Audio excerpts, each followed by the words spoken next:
Was it back in Tough Enough or in the early days of the Performance Center that you and Sonya became friends? Yes, that started like the tryouts that started. It's a funny story.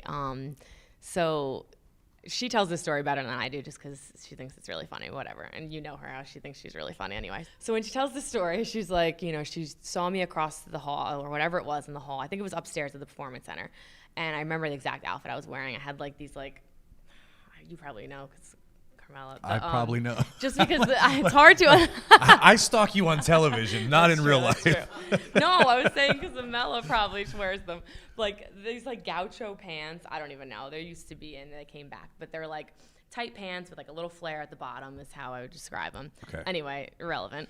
But I had that outfit on with this little white crop top. I had like these big hoop earrings and, hair, makeup done, whatever.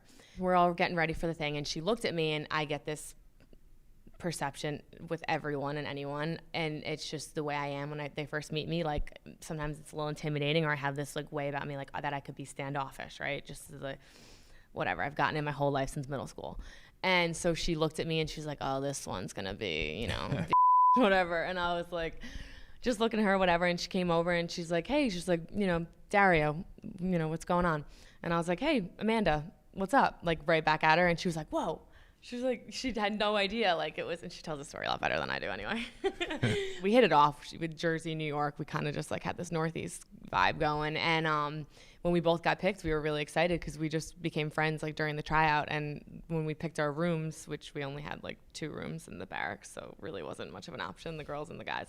But we like ran to like the beds where we were together and like we jumped on them. We had like a yeah, exactly. So since then, forever, we were best friends. We hit it off, and obviously still to this day.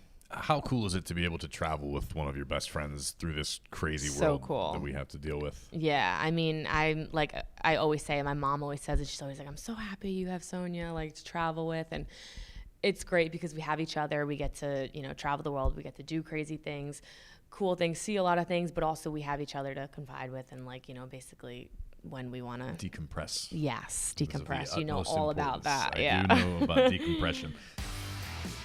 Like what you hear? Catch full episodes of After the Bell on Apple Podcasts. Subscribe now and never miss an episode.